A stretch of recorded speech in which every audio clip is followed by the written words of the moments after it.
Good morning and welcome to the Golden Prospect Precious Metals Limited company update. Throughout this recorded presentation, investors will be in listen-only mode. Questions are encouraged and they can be submitted at any time using the Q&A tab situated on the right-hand corner of your screen.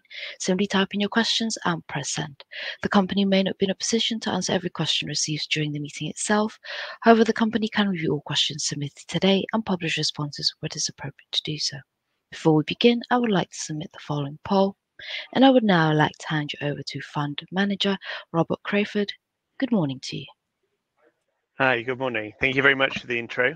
So we're going to do a quick run through the fund and the company and what our strategy is. But yeah, please, as many questions as possible. We're very happy to answer them.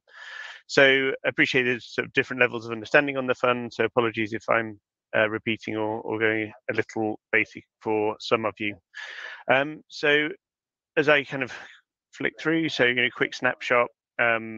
This is a precious metal mining focused investment trust. So investment trust means it's closed ended. We think that leaves us very well placed to invest in names that we think are the most attractive on a value and opportunity basis rather than kind of chasing liquidity. We are very much actively managing this fund. So it's a clear differentiator versus sort of more generic ETFs, which are clearly more liquidity focused and large cap focused. As a result, this leads us to kind of focus more on names that are what we term sort of small and mid cap focus, which which we'll touch on later, kind of leaves us in that 300 million to around sort of $2 billion kind of market cap range. That's kind of where we see the best opportunity. As you can see, gross assets there of around 47 million sterling. It's gone slightly higher since that date set at 30th September, but we have to report to the fact sheet data. So around 61 holdings, but actually it's a high conviction portfolio, as you can see by that concentration across the top 10 at just below 59%. The fund does have some gearing, which we kind of actively use depending where we see the market at kind of given time, or whether we choose to have additional flexibility. But just in how we're sort of positioned more broadly, so you can see there, heavy weighting towards gold, over 80%. We do really like silver on a top down. We think the bottom up, finding names that we think are both interesting and attractive value is a bit more difficult. Hence, not being a larger weighting than that, but we can kind of talk to that in more detail. And also some exposure across PGMs and what is termed here as base metals, but still have a material precious metal aspect to those. Just in how we're positioned currently, so heavy weighting towards producers, primarily down to what's been a kind of prolonged sort of bear market for mining juniors, but we do see significant value opportunities there, but we prefer companies that are generally in control of their own destiny on a cash flow basis, and that's partly down to market timing, and happy to talk about that more if people have questions later. So yeah, quick background on Keith and I. So I'm a geologist by education. I've been focused on resources equities for 20 years now. And Keith, if you want to introduce. Since about 92, Yeah. And basically I do more of the chemistry side of things, and both Rob and I have a fairly good aligned view on top-down macroeconomics and bottom-up catalyst events and raw cash flow-based valuations. Yeah, and then just to run through a little more of what we're trying to offer here. So we believe we offer investors an opportunity to kind of get access through UK vehicle into global precious metal mining equities, and that you can kind of see here across relative performance versus Here we've put in the New York Stock Exchange Gold Bugs Index and gold price. Sorry, that chart's slightly compressed, but fund currently trading at a discount to NAV. But what we've seen is gold price pushing continually higher, continually making new all-time highs, and we see a material opportunity across the sector, which, given the moves we're seeing, are now posting record free cash flow levels for the sector. Yeah, one of the key aspects to this is one of the key aspects here is that cost inflation pressures for the sector have eased materially. So that's meaning that with this latest lift up in the gold price, that we're starting to see material improvement in free cash flow generation across the sector more broadly. We see incremental opportunities across our names that we think are better placed to benefit from that, because they're not seeing the same cost pressures feed through. Equally, if we don't see that kind of shift in sentiment from what has been a fairly lackluster view towards the more junior mining sector, if we don't see that shift, we think ultimately that will rectify itself via a pickup in M&A or acquisitions or mergers, which we've certainly seen across a number of our core holdings, where we've seen mergers lead to material alpha post that, as you see greater index inclusion and sort of greater scale, and therefore profitability and funding through development projects. So we break out the top 10 here, just to kind of give a bit of a flavour. Obviously, there is a number of other holdings below that, but these are kind of our more conviction positions. So as you can see, around 77% weighted towards producers. What I would flag within that strategy is, across much of our top 10 is we have a real weighting there towards producers with development assets. A key reason for that is that we see a real opportunity there towards re-rating. So we like names that, as I said earlier, are self-funded, but also we see catalysts in that re-rating as those assets come through into production. And we think that's kind of going to be a material driver over the next 6-12 months, rather than just focusing on value names. We prefer value with catalysts, and you can see that across Calibre, Emerald, West African, and Ora Banda, especially, which very much fit that bill. I will move on slightly from that, but I mean, I would also flag around the market cap side as well. That just kind of points to where we kind of see that sweet spot. So as well as having those catalysts for a potential re-rating, we also like benefits from things like moving up into greater index inclusion, because that drives more passive flows, which can be an incremental source of outperformance. We also like names that often don't have an entirely logical listing, such as, Greatland, with an Australian asset being UK listed. At some point in the not too distant future, they'll look to an Australian list, and that will then drive incremental flows from passive funds and index players out of Australia. So it's those kind of hidden sort of supportive tailwind catalysts we also look for within that process. So yeah, precious metals. There's a question here. We've got gold at all-time highs. People wouldn't be incorrect in potentially questioning, should you be buying something when it's at all-time highs. We think actually within the equities themselves, we think they've materially lagged that upside performance in the gold price, and as a result have reason to catch up, but we'll touch on that in a bit more detail. But I think more importantly for gold price itself, which kind of timely as we're just seeing Trump having won the US election, or most probably won the US election, not necessarily fully confirmed, but almost certainly has. What we are seeing, or what we will see on a policy basis, is a continued increase in government debt. So we've got the US continuing to run a $3 trillion deficit, and that likely continues. But we'll also see greater trade protectionism. So trade tariffs on the likes of China, which will likely continue to lead to a selling down of US treasuries by China, and as a result likely looking to continue to add to their gold reserves, as ultimately gold remains a reserve currency that isn't beholden to a counterparty such as in the way that the US dollar is. And that has always, that has been sort of notable shift that we've seen post the Russian invasion of Ukraine, where the US was able to weaponize the US dollar on Russia. So that's kind of led to a steady central bank demand, and we don't see any shift in that over the next decade, and certainly not from today's political developments. There are some other aspects there which we probably don't have time to go into more detail, but jewelry demand clearly has softened more broadly against higher pricing, but that's already happened. What we have seen is a real pickup in bar and coin purchases by retail.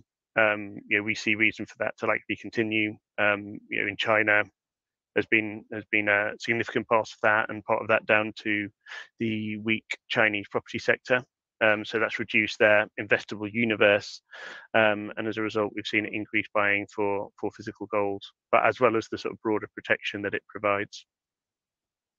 But ultimately, we think there is a very constructive backdrop towards precious metals over the sort of medium and long term, and even despite the very strong performance we've had more recently. We touched on it there with US debt. We think increasingly this will come into question. Clearly it's unsustainable to run at a deficit of around 3 trillion per year. Trump has been pretty clear around wanting to continue kind of focus on growth, continue with subsidies, and continue with spending. So we don't necessarily see any near-term respite in that. So does that become a near-term issue? We don't, it's hard to call the timing on it, but we do think that in the background, this will continue to gain more and more attention given the unsustainability of it. Just to put in perspective, that $3 trillion a year deficit that they've been running is relative to a total tax take of $4.5 trillion. So when we look to, why now, and why does the can not get kicked down the road as it has done for the last 15, 20 years, or as per this chart with about 30 years worth of history. The real difference now is that debt is at a much increased level, but also rates have just materially increased, and it's become very difficult with increasing amount of debt issuance to get rates notably lower. So against that higher rate backdrop for US Treasuries, that increasingly brings into question the sustainability of paying interest. So, ultimately, there are two solutions to this. You have to tax more, or you have to spend less. And if we see that would ultimately have a knock-on to sort of broader economic impacts across the US and therefore the globe. So we could see kind of further knock-on for that, and we think that provides a supportive backdrop for gold, and as a minimum justifies an increasing allocation by generalists as we kind of move forward, even if we don't get a day of ultimate sort of reckoning or kind of more extreme view on that. ETFs going to touch on that as well, because one of the things we focus on the precious metal side is on flows. So we've had, as you can see per this below chart, the dark blue line, you can see ETF holdings had been steadily selling for the last few years. And we flag that because it has a bigger delta impact in the swing from selling to buying, whilst overall not the largest component of gold demand. It's important in that it drives that incremental flow more materially. So what we are seeing here is we have steady strong central bank demand. We've had retail soften for the jewelry side, but bar and coin remains resilient, and now we've seen ETF buying return after a steady period of selling. And one of the key drivers to this is expectations around rate cuts across the globe, with the US obviously being one of the main focal points for global financial markets. But this expectation for shifting into a rate cutting cycle is leading to more financial investment in gold, and we see that showing up in ETF holdings. Incrementally, that tightens the supply demand balance and is supportive of the gold price itself.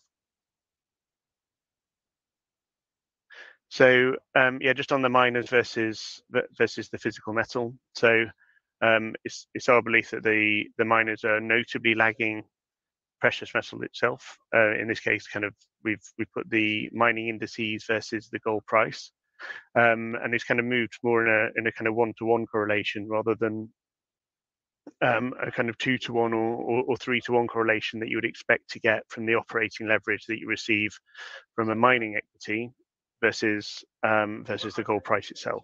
So, to put in simple numbers, if gold were to move from $2,000 to $3,000, that's a 50% increase.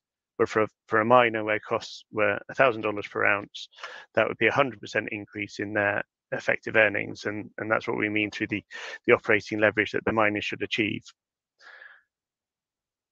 So that in itself isn't entirely unjust if we look to the history of where gold mining or precious metal mining stocks or how they've been operating. So if we look at that post 2020 period when we had the initial lift in gold price, the gold miners initially rallied and then gave back much of the gains, and you can see that you can kind of see that showing in the price chart here for our fund, and that's because margins then compressed for the miners themselves, despite the higher revenue line because of increasing costs.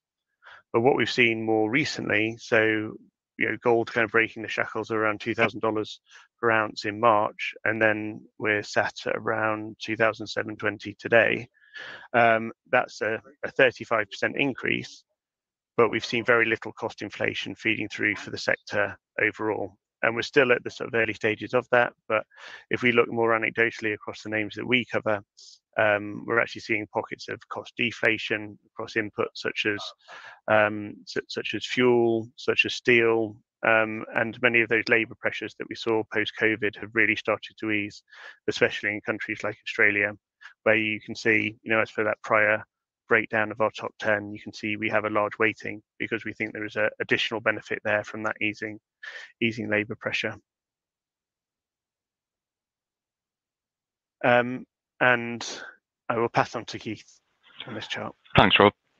Yeah, we end up talking quite a lot about macro factors and the precious metal space, but I'd say Rob and I often take a relatively agnostic view to the actual metal price, even though we still think that the longer term fundamentals point towards higher real gold prices than we see at the moment. But a point to note for this fund is that there's been a sharp retracement in overall valuations of gold companies since the heyday and prior peaks in share prices that we saw. And as we try to outline, we feel that the attributes of the closed-end trust lend themselves to some of the less liquid names across the board. So we wouldn't necessarily look to chase the large cap names where there's most liquidity. We would look for projects that are valued at a discount to their net asset value. The chart that we see here just tries to represent the relative valuation differences from the large liquid names, which is the blue line at the top, which have come back somewhat to be valued at price to net asset values just a little bit above NAV based on the current spot gold price. Then we have medium-sized producers in the red line. Then we've got some of the developers in the green, which are trading at substantial discounts, and then exploration below that. And I would say that our portfolio, which I'll come back to in a little bit, is very much biased towards those projects which have attractive cost bases and self-funding growth behind them, and that are trading at a discount to price to net asset value, which we think gives the investor an extra degree of comfort that they're not just playing the gold price itself here. There is valuation upside if the metal price stays where it is, or in many cases, even if it were to pull back, if there is any price sensitivity. And that's really the best image that we can put forward to try and illustrate that to investors in well, frankly, any investments that we look at, but certainly relevant for the gold sector. If we flip forward another slide, I would say this really ties back with Rob's earlier comment as to what is gold really worth, and I think that inherently brings us into a discussion on fiat. And gold price is hitting real and nominal highs in dollar terms, If we look outside the dollar, it's even better. And I think that's a key note to put forward to particularly UK investors. You know, the received price in US dollars is going up. The cost base in US dollars for a lot of the production that we have is actually going down because the currencies are weakening, and the local cost elements that many of the miners have is therefore seeing an improved outlook for margin expansion, which is also benefiting from some cost inflation easing as we see it, and maybe we'll see some deflation, but I wouldn't push that too far. But the fact is, this is, I think, a very important point to put across, because if people increasingly question the extent to which governments can just continuously push up the debt funding ceiling in the US, or manipulate our 50 billion extra borrowing requirement in the UK, these are just some clear and more topical examples of what we have continued to see and will probably continue to see. Then I think ultimately it just raises the question is, what is a pound or even a dollar worth, or a peso? And having some real assets as insurance and protection on your portfolio is very important. Even at current nominal highs, gold is a fraction of overall central bank reserves.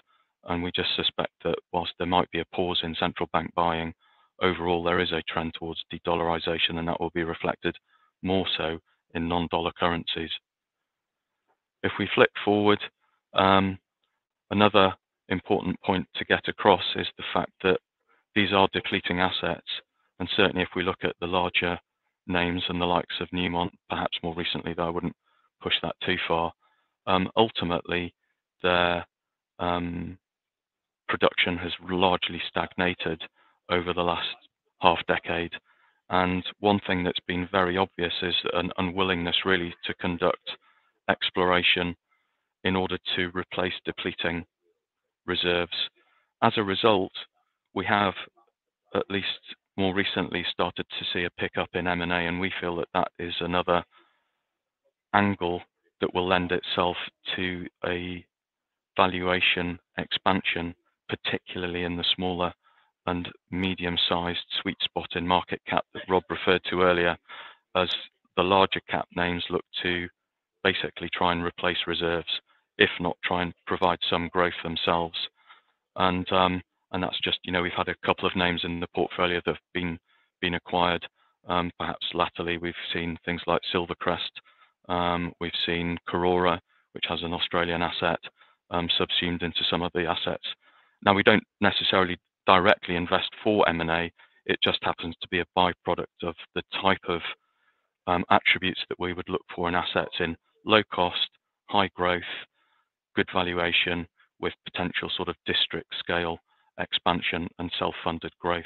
Those are all attributes that anyone in their right mind would like.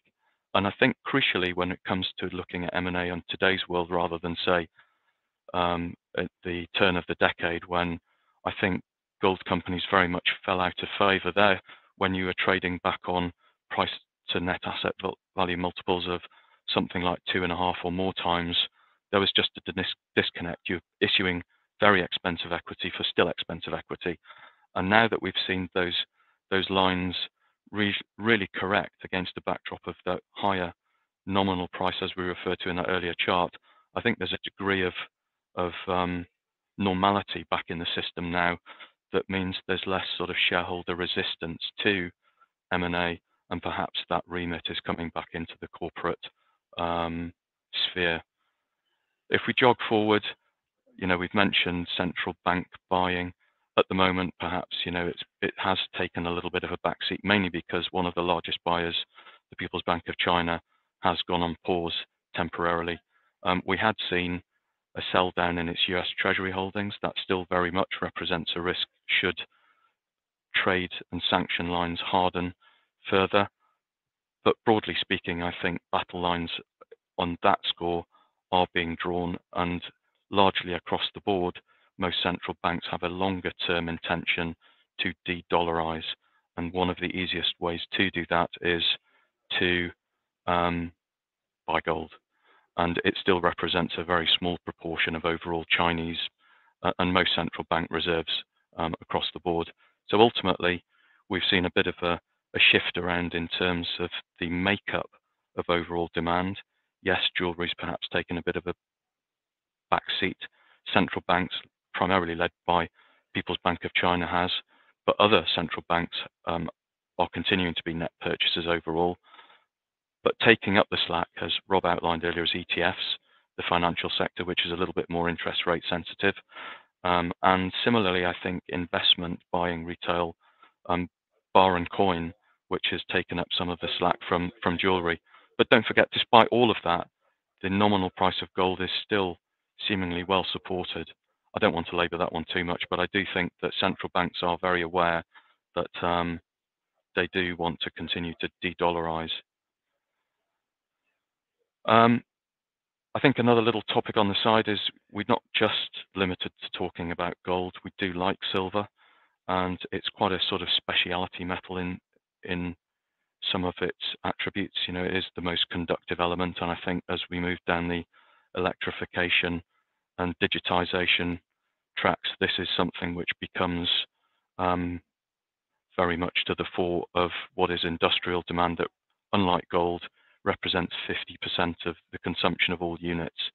And you know, at the moment we're sitting at, you know, towards the high end of the gold versus silver ratio. So in the mid 80s number of ounces of silver you'll buy with an ounce of gold.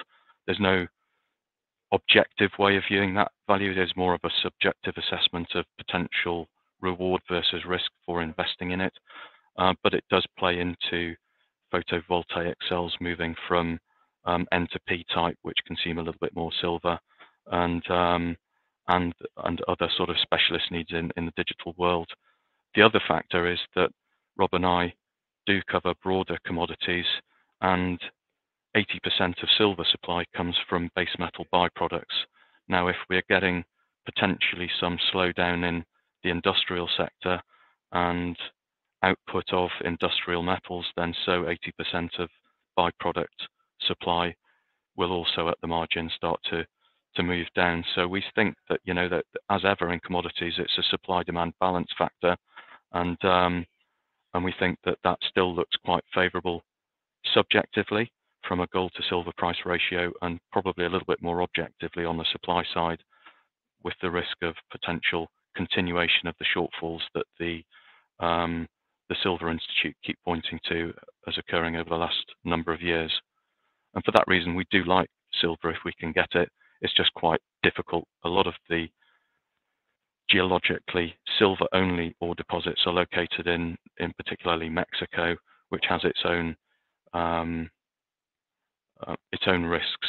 One of which at the moment is actually a strengthening peso in the short term, but I don't want to labour that too much. It's something that we do broadly like. I will pick up perhaps on other themes later on, but I think the points here are looking at the broader market. The investment opportunity elsewhere is looking a little bit restrictive at the moment. We don't really want to go into risky industrial assets. If anything, some of the trade friction that is likely to continue just puts a bit of a lid on it. The overall key themes that Rob referred to are all in play, and I think that, you know, the de-dollarization and the ever rising debt to GDP ratios that we see, I think are some of the fundamental reasons to provide some insurance in your portfolio to ultimately gradual currency depreciation or devaluation in even stronger terms if you're in perhaps a more fragile emerging market.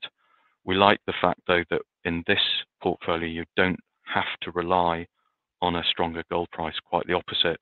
We think the valuations of the companies in the size spectrum that we look at offer you with the potential for considerable re-rating in any event. They all have very low cost of production, and as we outlined earlier, are able to self-fund growth. The margin outlook is picking up, and we think ultimately this is something that probably has some pretty good momentum that can be sustained, certainly in the equities, if not in the gold price itself, we are looking as ever for good opportunities in the silver space. And I'd say one other angle that we don't really mention in this presentation, but is certainly starting to screen out now, is the platinum group metal space, where I think everyone's a little bit worried about the outlook for car sales. They've probably lowered their price expectations of PGMs, which are used in auto catalysts, which is one of the largest markets for PGMs. But the crucial factor that we think is likely to influence that market is, again, the supply side. And PGMs are dominated by South Africa, certainly for platinum. And with the reduction in price that we've seen of the PGM metals, with the hardening actually of a slightly more stable South African rand, to which many of the PGM mining companies are just as sensitive to as the metal prices. The only thing that's keeping production on at the moment is a chrome credit. And should there be a weakening of steel demand, as is quite possible, we would say probable, for the steel industry as the Chinese domestic consumption reduces, then that credit might unwind and hasten the supply correction. And for that reason, we've started to look a little bit more since the sort of fact sheet date that this presentation relies on at the PGM sector, and we wouldn't be surprised if that starts to rise over the coming months and quarters. But the outlook is pretty good, we think, for the equities and the precious metal sector, and it's crucial that we think that you try and provide some protection to your overall portfolios. We've picked out some examples of some of the largest stock names that we've got here, really just to give you a flavour for the type of investment that we look to undertake. Rob and I meet hundreds of companies. We've often seen assets a number of times over with different guises of management. Management, I think, is one of the crucial things that is really played out in any investment process, on top of a fundamental view of looking at news flow and catalysts and evaluation. And Emerald Resources is run by a management that's built several mines under budget, on time, and one of his latest groups that he's been involved with is Emerald Resources, that brought on arguably quite a tricky Cambodian asset. It was mildly refractory, it's a fine grind, but they've done a tremendous job. That operation itself has an all-in sustaining cost, I think, of something of about 900, maybe a bit less US dollars, but it's got some growth potential around existing pits. Latterly, he's acquired the full ownership of an Australian asset, which is self-funding growth and that is going to provide, a material increase in output from something approaching 100,000 ounces annualized at its last quarterly results, with about a $900 cash cost, to roughly more than double that in the next couple of years, or 2.5 years, once that is fully ramped up at around $1,000 US cost. And it's just a classic example. Now, we've seen a bit of a re-rating in this one, as that chart shows you, but even now, we're not convinced that some of the growth opportunities that he has in both the medium and even the longer term are fully appreciated in the net asset value for that group. There's some valuation premium, we think, due for the longer term growth prospects for this group. And even if we put it in at spot, it's trading at something like 0.8, 0.85 times, which is actually at the richer end of the type of PNAV valuation spectrum that we would look at. Perhaps no surprise, we've been rotating some of the proceeds that we've made in this one into other situations that have more recently come our way in this market. Greatland Gold being one of them that was referred to in the top 10 earlier, which is a buyout of a majority-owned major that had set it up for a really quick turnaround and development. That's Emerald. Another one is Calibre. This one actually was based off short mine life underground assets that it owns in Nicaragua, and it consolidated some more ground and reserve from B2 Gold that was looking to exit Nicaragua. It copes very well with the perceived political environment there. It's one of the largest contributors to the tax coffers and has always been protected through any of the periods of uncertainty that have affected the share price, as we see there in October 22, when Rob and I actually took the opportunity to buy some more.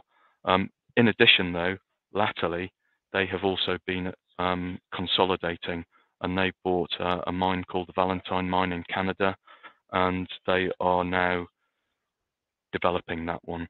And that will see them take production from something like 200,000 ounces annualized at their latest Q3 production update to something nearer 500,000 ounces on an annual basis into run rate, certainly from the end of 2026. Again, with a very good US cash cost of something approaching $1,400. And it, unlike the re-rating that we've already seen affect things like Emerald to a large degree, it's only trading at something like 0.3, 0.35 times net asset value at current spot gold. But again, it's got a management team that we keep in contact with regularly, has a very good track record on the consolidation of assets that it's generally acquired either around the existing Nicaraguan assets, and certainly seems to be the case with the more recent Valentine operation that it's got.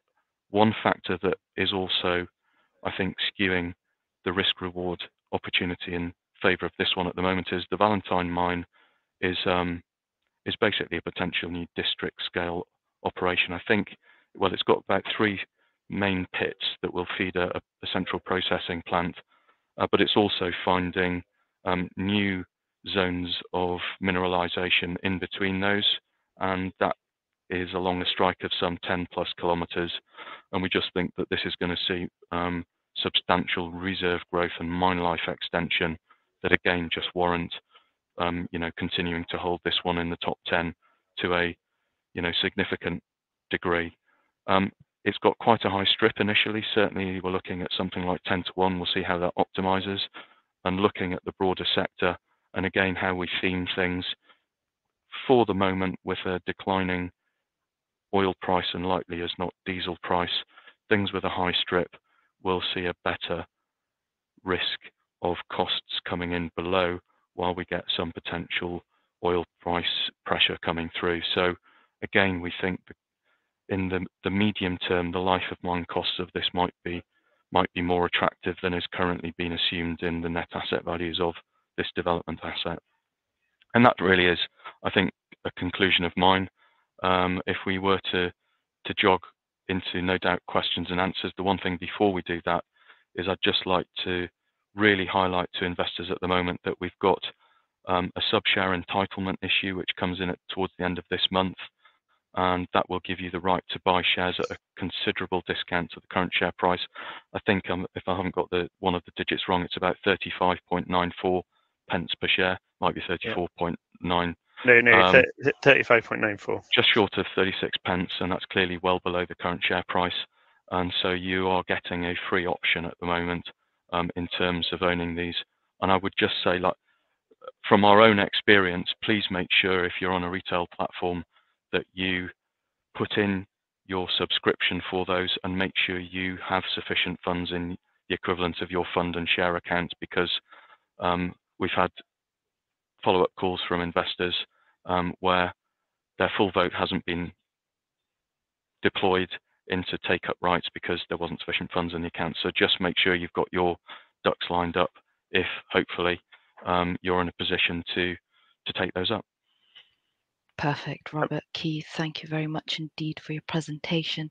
Ladies and gentlemen, please do continue to submit your questions using the Q&A tab situated on the top right corner of your screen.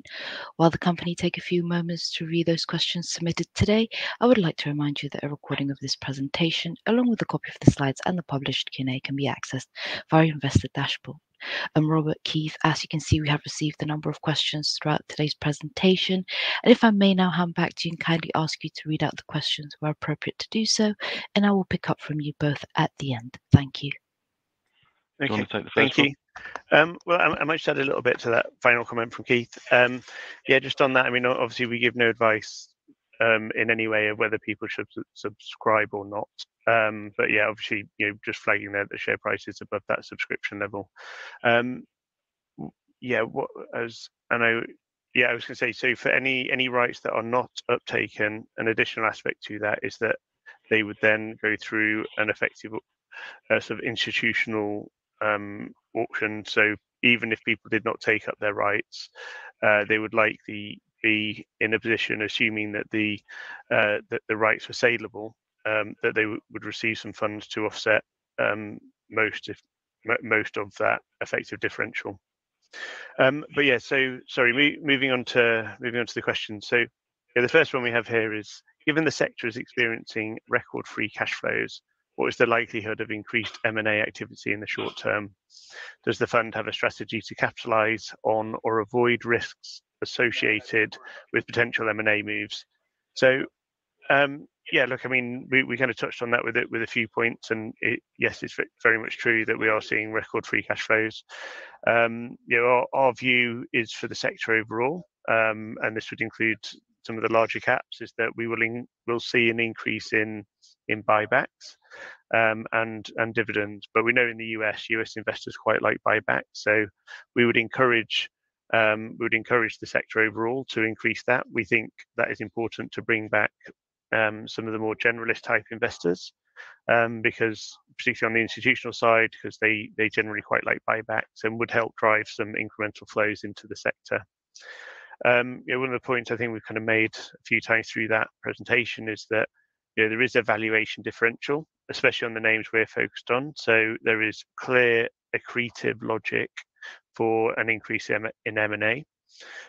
We know a lot of the management teams from larger corporates have been cautious on M&A, given shareholder pressure to focus on capital returns and improving balance sheet. But there has been a real shift, and we were hearing from sort of recent conferences such as the Beaver Creek conference out in Colorado that there has been a pickup well, it's quite clear that there's a shift in management sentiment towards further M&A and activity on that.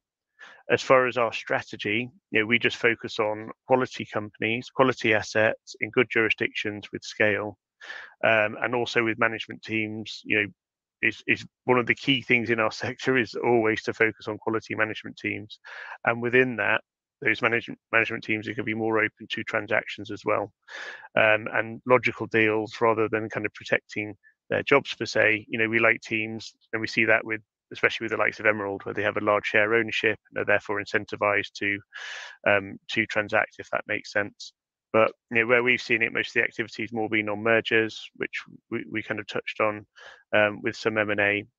But we see that kind of general consolidation for the sector as being positive, as larger companies therefore start to compete with effective larger companies, and you get a multiple appreciation on top of the operating improvement as well.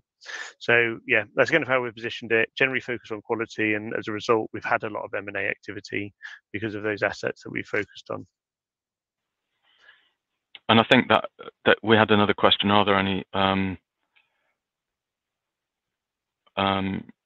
regions or currently prioritized for growth? I don't think we would necessarily discriminate specific regions. It's just a question of, ideally, does this have, for want of a round number, say 5 million ounces of gold and the potential to grow from there? You know, those are type of deposits that will be mines rather than maybe mines, and that with the right management will be something that we would look at. We're not shy of political risk, which is, I guess, an immediate follow-on question. You know, we have got things like West African Resources, which is in Burkina Faso, which has had a couple of coups. Again, you know, they represent a very large proportion of the tax take in those countries. They have been proven to be very good operators even through COVID. You know, they were quite pragmatic, as was the government, and they've coped with some, you know, some of the other issues that come along with coups. And if we look at the net asset value at spot, you know, it's over 5 Aussie dollars versus a share price at the moment of under 2. And, you know, when it comes to assessing geopolitical risks, you know, if it's that sort of order of discount, it wasn't long ago that it's actually only about $1.20. When you're looking at that, there's already a good degree of expropriation risk or some such discounted in the share price. And, you know, we're very aware of that. And, you know, now we've had a little bit of a re-rating. We appreciate that there is a right level of discount that these type of assets should be on, but we just recycle some of the proceeds from these, you know, shorter term sales into other opportunities as they come along. And we are quite diligent at trying to have some sort of approach like that, where we can rotate out of things that have re-rated to stocks that have perhaps missed out. And that's what we've really been doing. There's another question: how does the softening of Chinese demand for gold impact portfolio strategy? I don't think it really does. We try to be, it's probably taken a little bit of a tailwind out of, you know, the obvious comments that we've referred to in the last 12 months, that the de-dollarization process has been very much driving central bank net purchasing. So yes, that's taken a bit of a backseat. I'd say in similar vein, so has a temporarily at least more price conscious Chinese retail buyer. Though if you turn it around to India, which is still now the largest population and one of the largest buyers of jewelry, they've just taken the opportunity to buy gold because they reduced the gold import taxes there, because so much of it was going black market. You know, that type of thing also plays in as a little bit of an offset to it.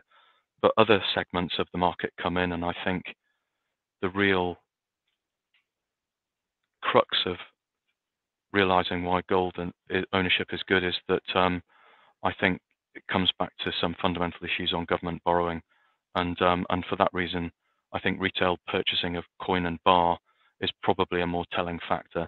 That, you know, that is very much a question in a broader sense now, and something that's clearly also influencing the ETF buying by the financials that we've seen now turn the corner for what, 4 or 5 months, and that is taking up the slack ultimately. So I don't think China really does affect it too much.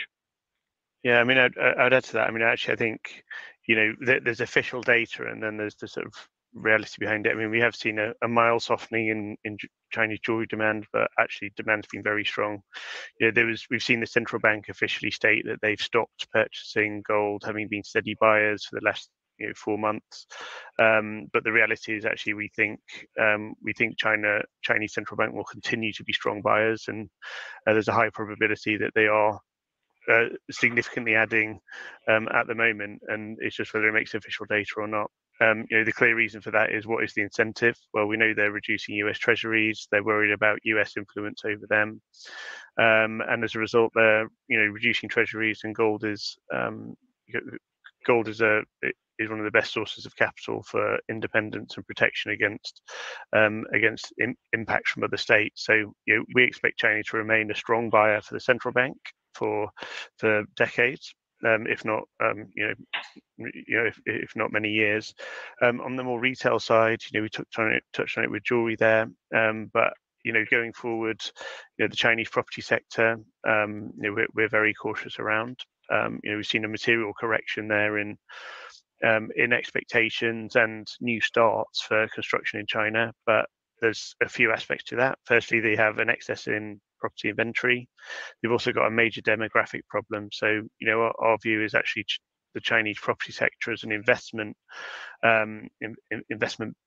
universe for the Chinese consumer is materially reduced. And in what's a fairly captive capital market, property has been a major focus for investment within China, and now we're in a market where you've got excess inventories. Prices are being reset lower, but still feels fairly early stage. And then behind that, we've got a major demographic issue, as given one-child policy, as we kind of move later into the back end of this decade and certainly through into the 30s. So that leaves gold as increasingly attractive as an option for investment for the Chinese consumer. So we expect that to remain strong. And Keith touched on it with India. So India and China have some of the strongest inherent cultural linkage to gold and gold for investing, and we expect them to remain strong going forward. I might pick up one of these other questions. So, given the US election, how optimistic are we for future prospects? So, our expectation is that Trump would be more positive for gold than if Harris had won. So the reasons for that being is trade protectionism, tariff threats to China, that would likely see stronger purchasing by the Chinese and other nations more globally. Also, probably more aggressive on spending. So government spending, so would likely see, very much a continuation, although both were quite aggressive on spending plans, but would likely see a greater increase on the US debt levels and continued running of the deficit. So that creates that kind of incremental uncertainty. I guess the other question is around wars, and there's a real debate around, what is the war premium on gold.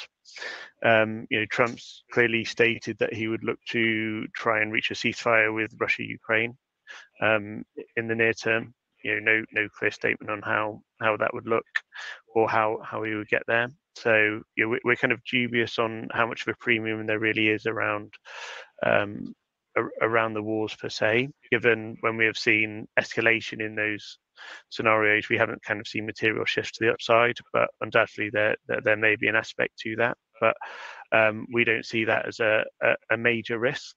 But as it's still a risk to sort of be noted. But ultimately our focus is on the equities and the bottom up and the miners, who are implying a lower gold price anyway. So we feel there's a good window of protection within that.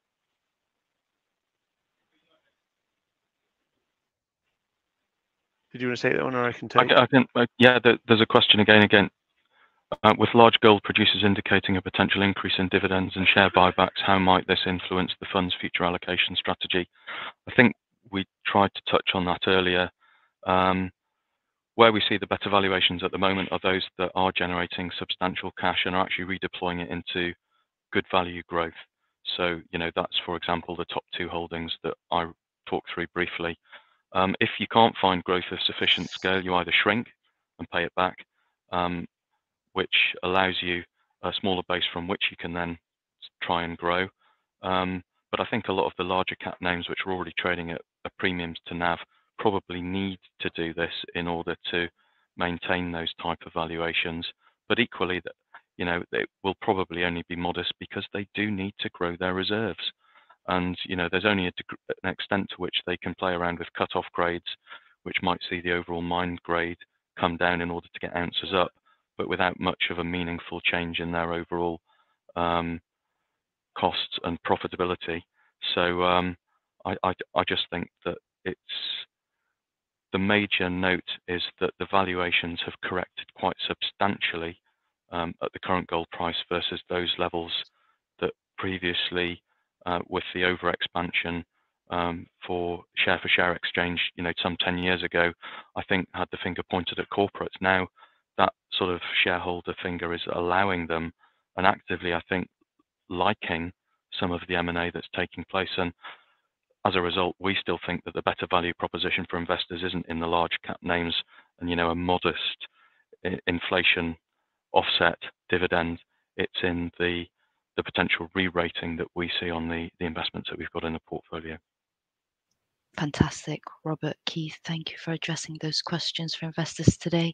And of course, the company can review all questions submitted today and will publish those responses on the Investor Meet Company platform. But before redirecting investors to provide you with their feedback, which is particularly important to the company, Robert or Keith, could I please ask you for a few closing comments? I'll take it up first, and it's really just to reiterate that please go on to any platforms that you have just to make sure you're not missing out on any opportunities that for the sub-share issue. I think our style is to meet lots of companies, get a temperature for the outlook of their operating prospects. The outlook for the gold price, I think, is set fair at the moment. When you're investing in this trust, you don't have to purely rely on a higher gold price. Certainly it helps, but I think you should hopefully get some comfort that there's a re-rating potential on the discounted price to NAVs that we have in this. Yeah, like I'd say that we've got precious metal, gold at all-time highs. We've got stocks have kind of lagged that move higher. We're seeing record free cash flow generation. We're seeing increased M&A. So buybacks, dividends, I think are going to be positive for the sector overall in bringing investors back who have been kind of cautious after seeing that kind of prior cost increases, compressed margins. it really does feel like a noticeable shift in the sector, and I think the sort of generalist investor still remains very much underweight, and there's still a fairly low participation versus historic of kind of more retail investors on a global basis, especially in kind of Canada and Australia. So we think there's a real opportunity for a re-rate. We think there's a great opportunity, especially within the names we're focused on. That value with Catalyst proposal or that discussion, we think kind of really gives those catalysts coming into over the next 6-12 months to lead to a re-rate of those underlying names. So we think there's an exciting opportunity going forward. And thank you very much for your time. Thank you. Perfect, Robert, Keith, thank you once again for updating investors today. Could I please ask investors not to close this session, as you will now be automatically redirected to provide your feedback in order that the board can better understand your views and expectations. This will only take a few moments to complete, and I'm sure will be greatly valued by the company. On behalf of the management team of Golden Prospect Precious Metals Limited, we would like to thank you for attending today's presentation, and good afternoon to you all.